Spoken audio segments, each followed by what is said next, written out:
Hi, this video is on the nature of statistics. So this is mostly vocabulary and some things that can kind of familiarize you with the language used in statistics. So it's just really some basics. And if you have a textbook, I would recommend using it, maybe having it beside you to follow along.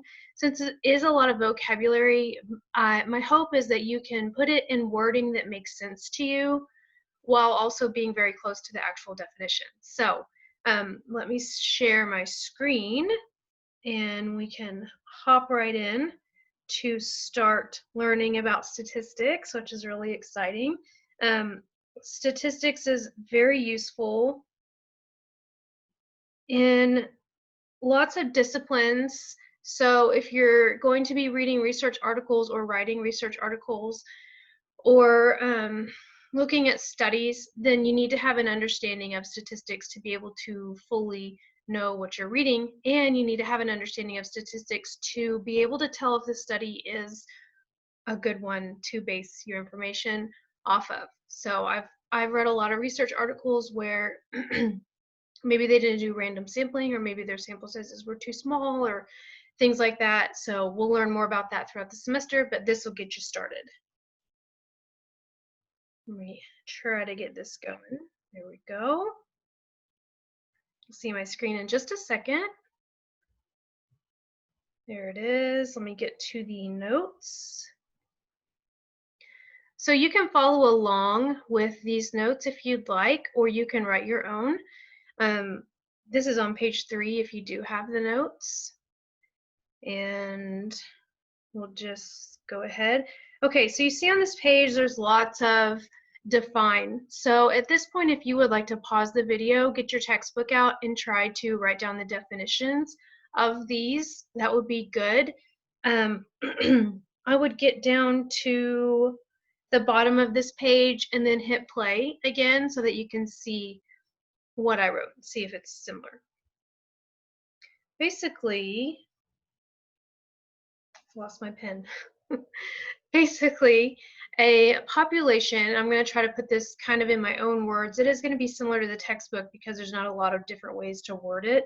But the population is the collection, of all items under consideration for a statistical study. And what I want you to focus on here is it's the collection of all items. So anytime you see the word all, they're referring to the population. In most cases, we could never be able to look at all items of the population, but if the population under consideration is maybe a community college where 2,000 people go, that would be pretty understandable to be able to look at. But even still, 2,000 people to gather data on is really difficult. So from the population, we usually take a sample, and a sample is part of the population from which information is obtained. So like I said, a population is usually a really, really, really large group, and then a sample is a smaller portion of that group, and that portion is what we gather data on. So here's a visual representation of that. We have a population, and within that population, a certain number of people or items or observational units or whatever are selected, and that selection makes up our sample. And this is a lot easier to gather data on than something like this. So an example would be, maybe this would be college freshmen, or even an entire college. And this would be freshmen in math. I don't know, I'm just making something up just to kind of show. So it's like a subset of the larger set. You could do an entire college, and then maybe the sample would be a random sample chosen from the entire college. And I'll talk about random sampling in just a second. Two major types of statistics are descriptive and inferential. And descriptive is just that. It only involves organizing and summarizing. Whoops. And then inferential, if you think about the word inference, an inference means that you're going to be drawing conclusions from something. So inferential statistics is where you draw conclusions about a population based on the sample. So given that you've chosen a representative sample, then you can gather data about the sample and make inferences about the population that that sample represents. So that's given that the sample is truly random.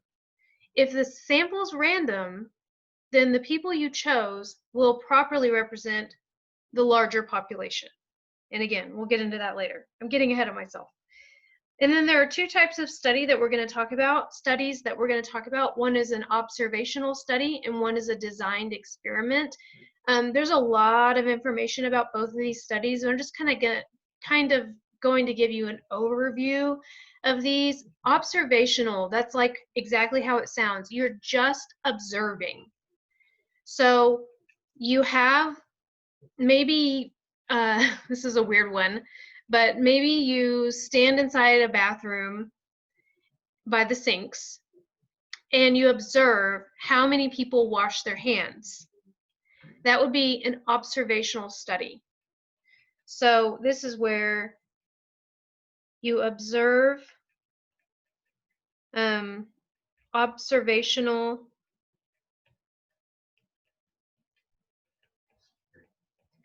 units. Basically, I'm going to really paraphrase this. In their natural habitat. So you're just watching, you're just observing, and you're taking down data. If you did a poll on college freshmen about how much sleep they got on how much average sleep they got on any given night, then that would be observational because you're just observing what they do. A designed experiment is a little bit different. It's where you impose something on a group. Impose an experiment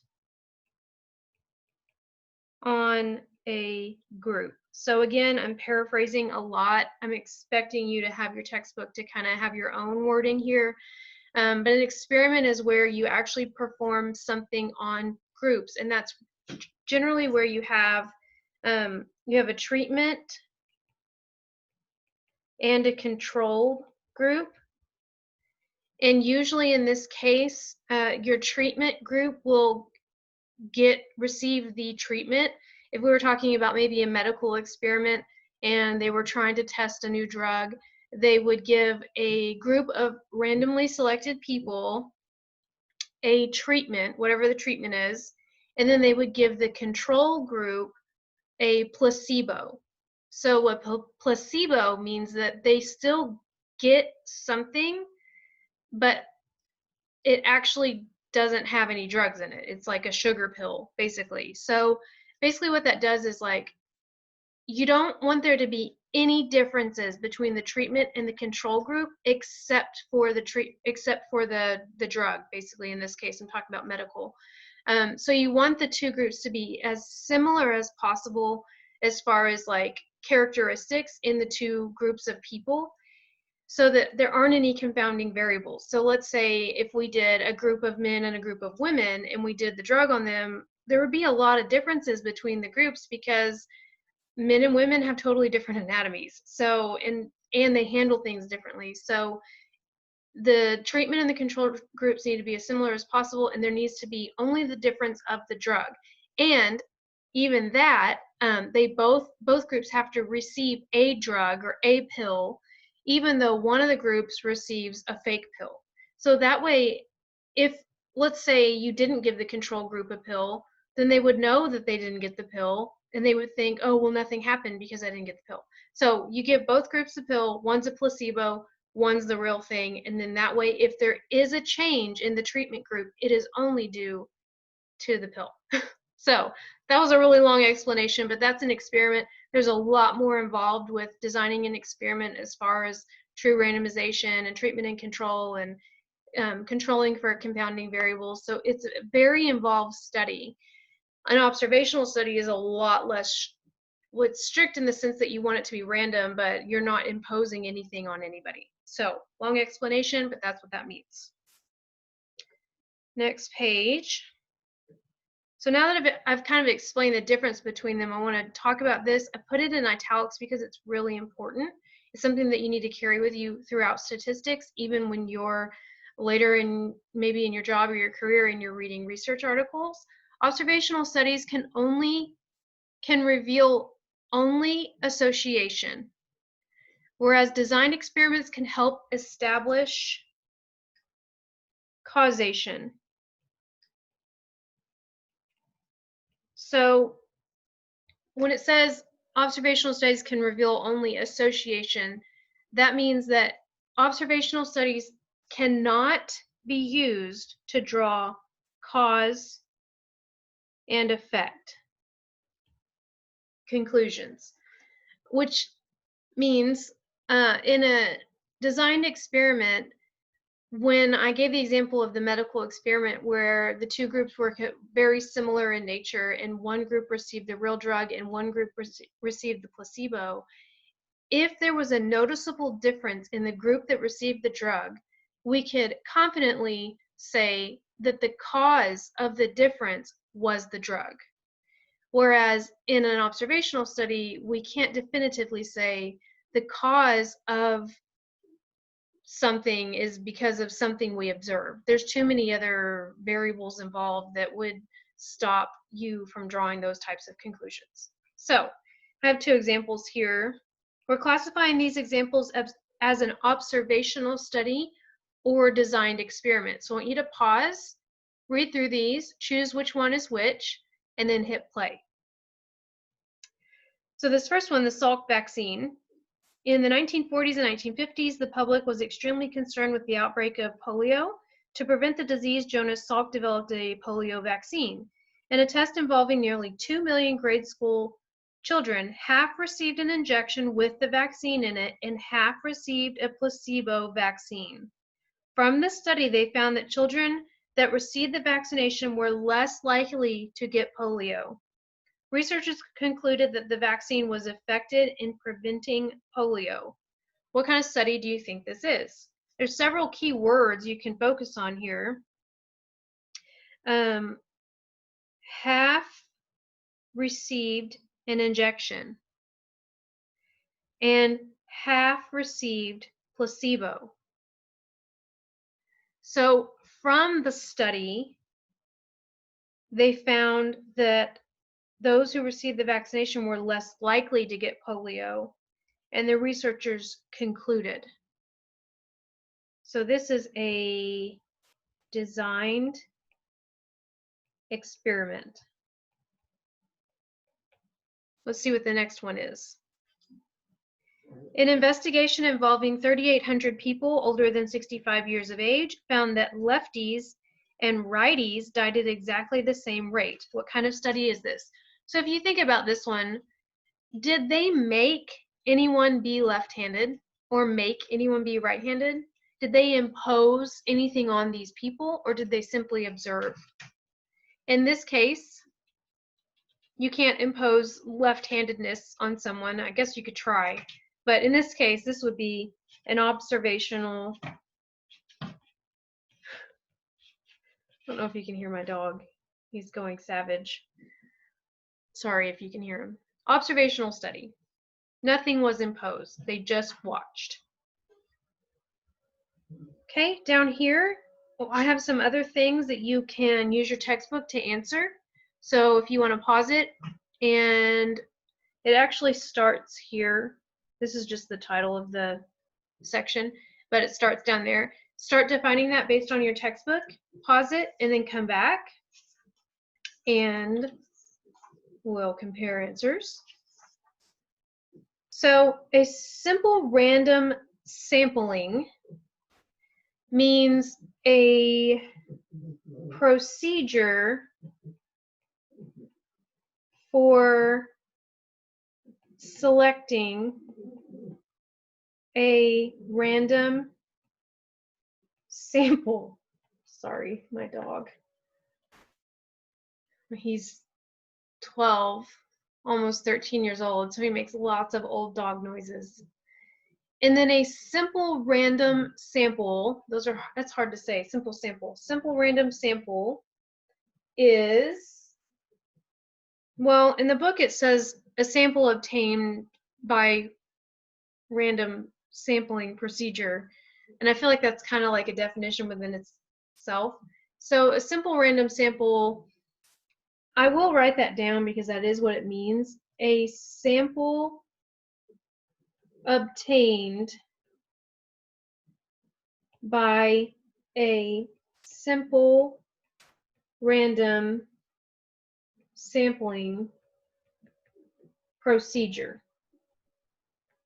And what that means, I'm writing that down because that's what the book has, and it's probably the best definition I could say, but what that means is a simple random sample. So a truly random sample is a sample that was obtained by using the procedures that ensure that the samples are truly random.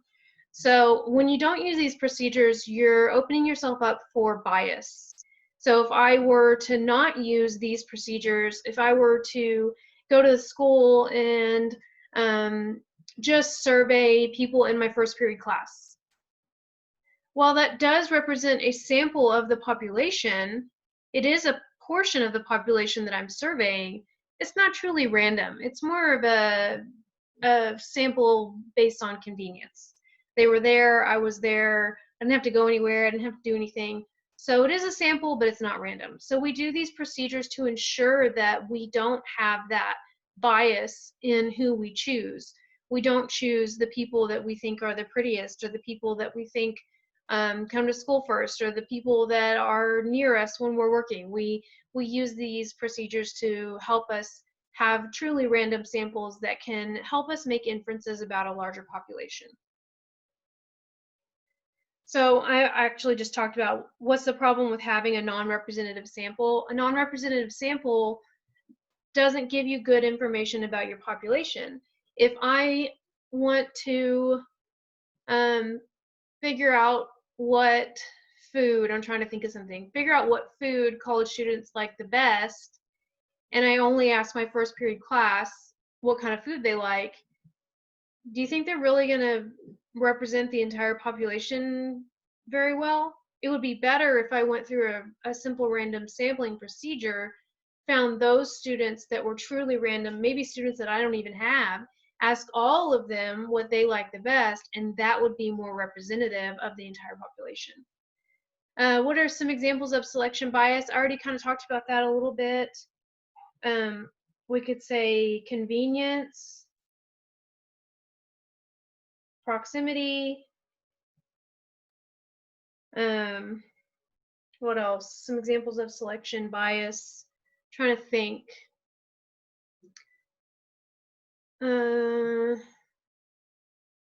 We can just say that because I already gave you some examples. And then how can a random number table prevent bias? So a random number table is on the next page. It stops you from choosing a non-representative, representative sample. Oh, sorry. There you go. Nope, Not happening. Almost. I'll hold it up. There we go. It stops you from choosing a non-representative sample. It helps you to get that simple random sampling thing. It is a simple random sampling procedure. And there's several ways to do random numbers, but I'm going to show you a couple in just a second. And a couple things I want to talk about before we get into the random number table that are really important to understand about statistics is that larger samples produce more precision and less variation from sample to sample. So for example, if I had, we'll just use the college, a college of 2,000 people, and I were to sample five students. That's not a very large sample, so it's not going to give me very accurate information.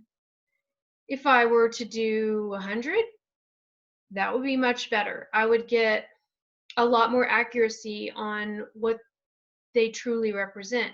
And even better, maybe 200, 10% of the population, 200 would be really good. And it would, we'll learn this later, but it would shrink down the variation in their answers. So the more people you poll or survey or gather data on, the more representative of the entire population your sample will be, and you can make those inferences a lot better.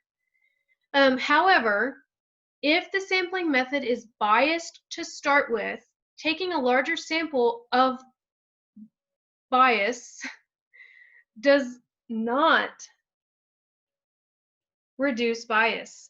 So if you take a small sample, a convenience sample, and I say, oh, that's not a big enough sample, so you just take a larger sample based on convenience, it's still biased. So even though it's larger, it's still biased, it's still not good. You need to use the simple random sampling procedures. Random sampling allows for generalizing from a sample to a larger population.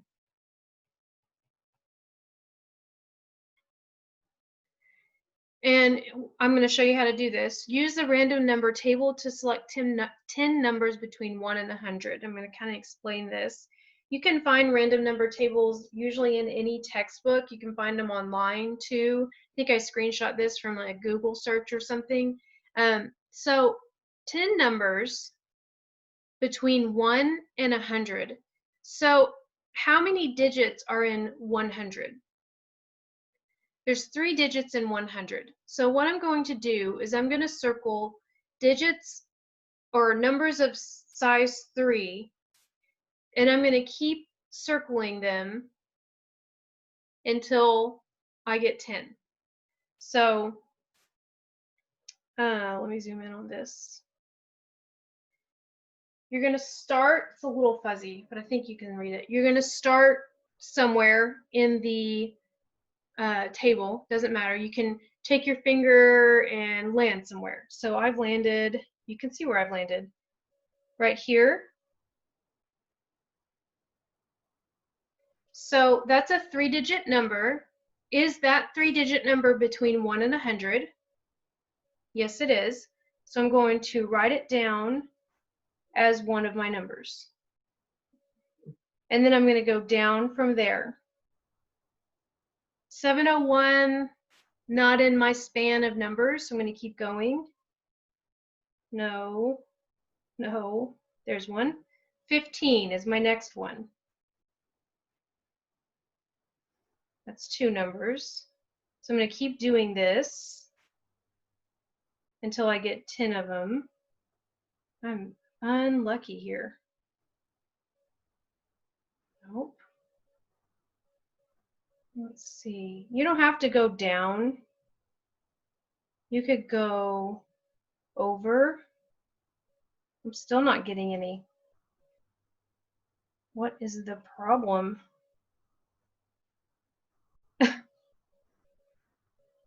Goodness. Let's see. We'll go up from here. 94. It's going to take a while.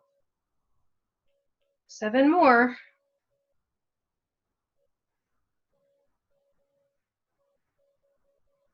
806, 453. Yay! Finally got one. 2. 6 more.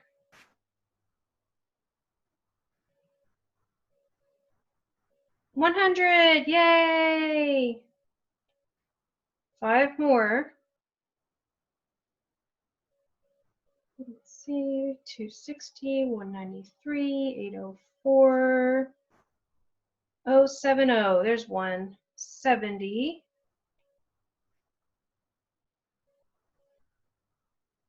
We'll get there. Takes a minute. 368, 41. Yay! What am I at?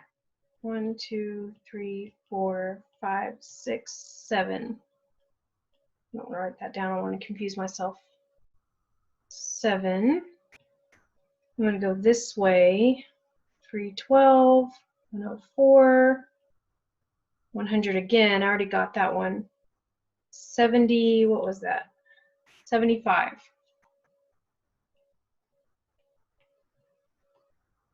Two more, I think.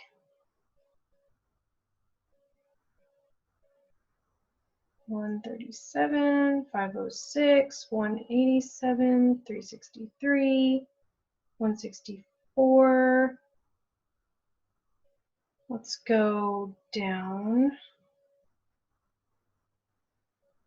38. I don't know if it's ever taken me this long to do something like this. I feel like I need to start over. There's one. 88. We mustn't get discouraged. One more.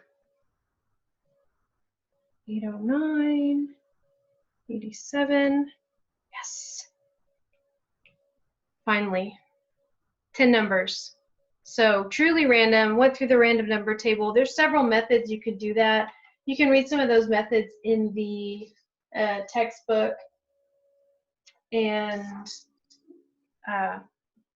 anyway, that's that. So that's random number table. And I should have gone a little bit further down this way, but that's okay. And then, okay, so I want to point out here that I did 3-digit numbers. I did talk about this a little bit, but I did 3-digit because it went up to 100. So if it had gone up to 1,000, then you would need to do 4-digit numbers. So it'd be a little bit different. If I had gone up to 500, it would still be 3 digits. I just could have used some more of these numbers if I'd gone to 500 instead. But like down here, 138 was not within my range. If I'd said 1 to 500, then it would have been in my range. But that is a little cumbersome. So doing the table is, you saw it kind of took a long time. You can do a random number generator in your calculator. So if you have a TI-84, these are the steps to do that. I have screenshots of that so you can try it on your own. If you want to pause it and try it, you can do that, and you can see here it has the list of those random numbers, and it's a lot faster. And then you can also use an online version. If you just type in random number generator to the search bar, this will come up. You hit your range, you input your range, and then you just click generate until you have your 10 numbers. So that's pretty fast. Also, I'm a big fan of that one. The only thing is that you can't use Google on a test. So if you're wanting to generate 20 numbers or something on a test, you can't use Google, but you can use your calculator or a random number table. So I would recommend getting used to using your calculator. So down here we have an example. In a game, 20 balls are selected at random from 80 balls numbered 1 to 80. Use the random number table to generate 20 random numbers between 1 and 80. And then list your steps. So I did list your steps so that if you're studying for a test, you can go back and look at those. So I would pause the video, use the table, and get your random numbers. I'm going to erase this so I can do it also. Pause it, get your numbers, and then hit play. we should have different numbers. So we're ranging from 1 to 80. We need 2-digit numbers.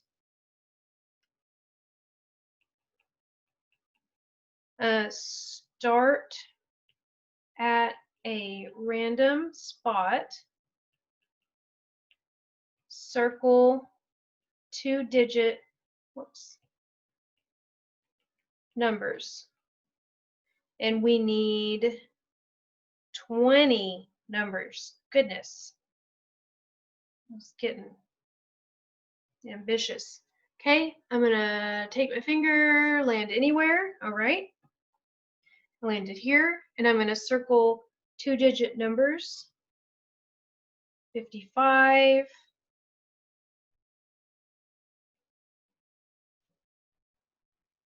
Then I'm gonna go down.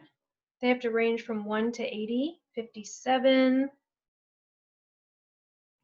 Now you should have different numbers than I have. 59, 76.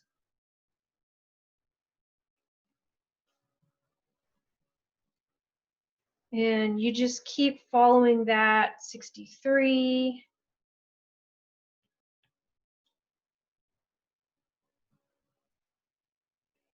39, 59.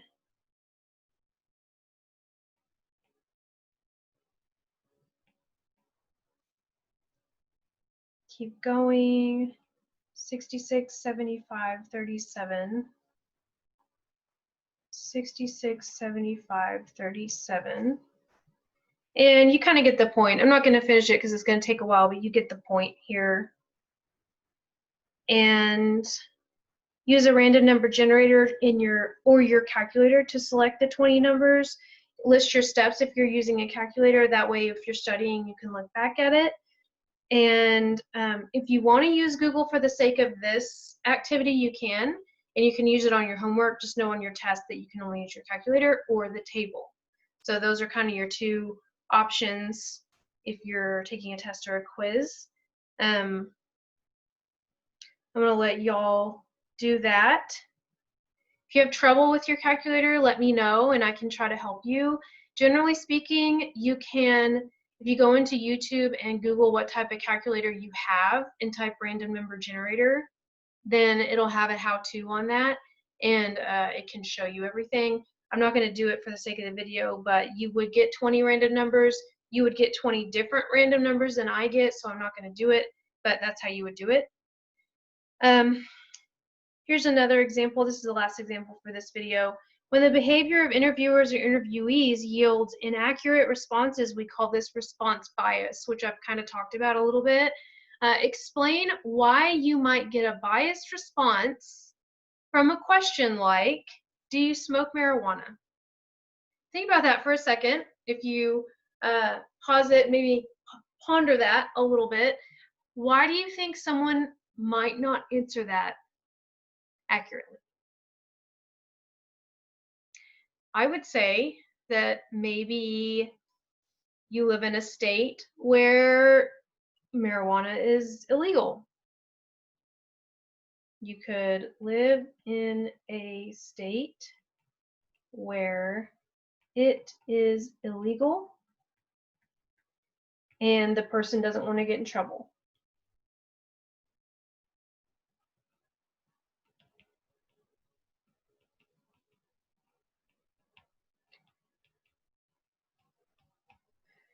Provide another example of a question where you might receive response bias. So you can just come up with any question on your own. So you can pause it and think of something.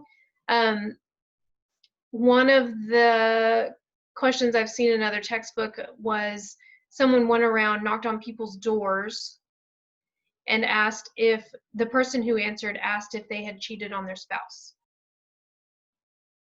You're probably not going to get an honest response from that. So that would be a question. Typically questions that might, what's the word? Get you in trouble. You're not going to get an honest response from, so they need to be asked maybe in a different setting, especially if you go to someone's house and ask them. if they've cheated on their spouse, they're probably not going to answer. I mean, maybe in public, away from their house, away, and maybe not on video. But anyway, so another one would be, have you cheated on your spouse? Anything embarrassing, incriminating, that's the word. Anything embarrassing, anything incriminating, anything like that, you're probably not going to get an honest response on. And then some other factors that contribute to response bias, it could be the way you or the interviewer is dressed, presented, personality, location of the interview, time of day, convenience. I should do this, and then this is separate. These are all separate. What else would produce bias? Anything like that. Anything incriminating.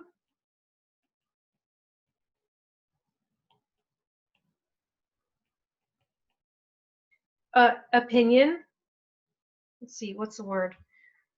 Strong opinions.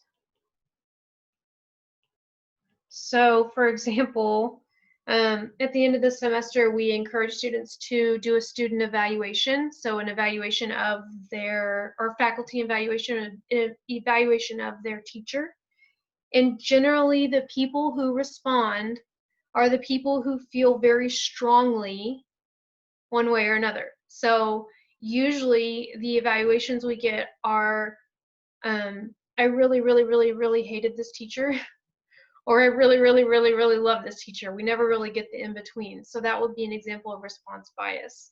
The other examples were the incriminating things from before. I mentioned location of the interview. So like at someone's house, if you go into someone's house, they might answer differently if you interview them somewhere else, maybe in a neutral environment. The way that the interview is dressed, sometimes, you know, if you're overdressed and you're talking to people who are maybe not dressed so nice, they're going to change their answers to maybe impress the interviewer. So there's things like that that can create bias that you have to be cautious of. But yeah, there's lots of different things that shape the way people answer, and so you have to try to create simple random sampling procedures that would prevent bias in your selection. And then there's procedures that you need to follow as far as like interviewing people that would also prevent bias in your interview. So that is all for this section. I hope you enjoyed it. If you have any questions, please feel free to ask me and I will be more than happy to answer. Bye-bye.